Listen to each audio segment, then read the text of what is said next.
job is to bring our people together around an agenda that works for all of us.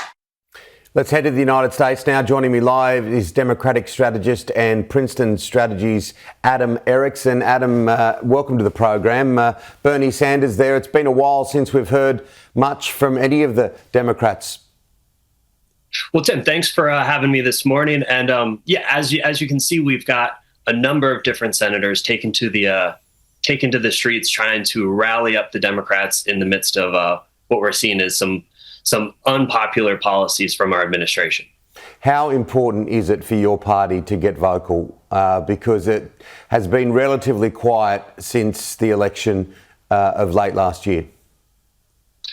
Well, it's important to both be vocal, but what we're having right now here in the United States is a party that's trying to tell voters the grass is green, and then we have another party that's trying to tell the voters the grass is red.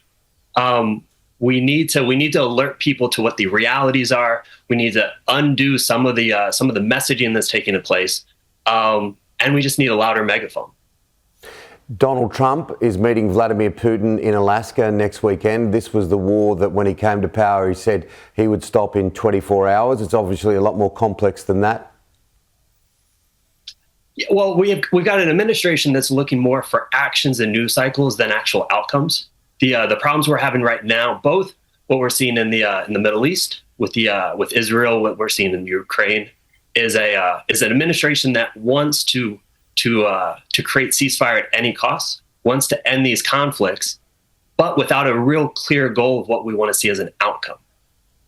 It doesn't sound like Volodymyr Zelensky is in line with some of the comments yesterday about giving up land, giving up territories. Well, the outcome, affects the Ukrainian people. The outcome affects, both Russians, Ukrainians, and then also we've got this, global with Chinese government interfering. So the outcomes affect more than just the news cycle, and that's what we don't have from our administration right now. What about the US response to the Israel cabinet approving the Gaza occupation?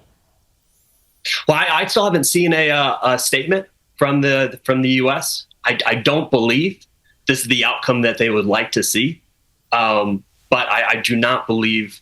I haven't seen what they've said about that yet. Okay, well, let's just look at Donald Trump for a moment, because his news cycle is enormous. It moves quick. It changes constantly.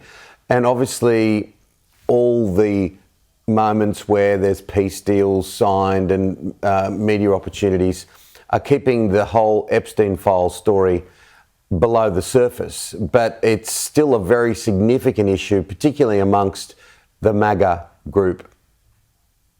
It's around his supporters. He campaigned on bringing the Epstein files to life. He put in place individuals that have, campaigned on bringing those files to life. And now, given the opportunity, we've seen nothing. We've seen nothing from them.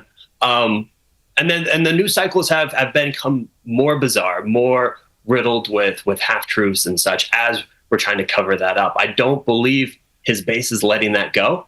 And we have yet to see, we did not see in his first administration an issue that was that torn amongst his supporters. So we're still unsure how this will pan out. Adam, what's it like living in America in August 2025? It's a little bit more exciting than we'd like. We don't want to make national news. We don't want to be an exciting and entertaining political universe. But that's where we're at, and a lot of people were seeing as we started the segment talking about Senator Sanders taking to a tour, getting straight with the voters. It's time to speak up. It's a time for people that have a voice to say something, because we can't continue this direction.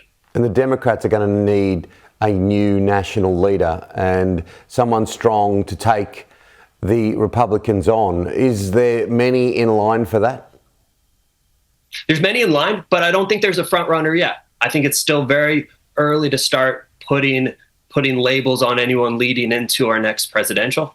But we're definitely seeing, as we see Senator Cory Booker take a more aggressive approach down in D.C. We see Bernie Sanders going back on tour. We're seeing a number of other leaders going to, it's a different campaign than it once was. When it used to be news cycles and radio interviews. Now we're seeing podcasts, we're seeing social media, we're seeing a lot of other ways to get to the voters that they need to essentially win over for that nomination.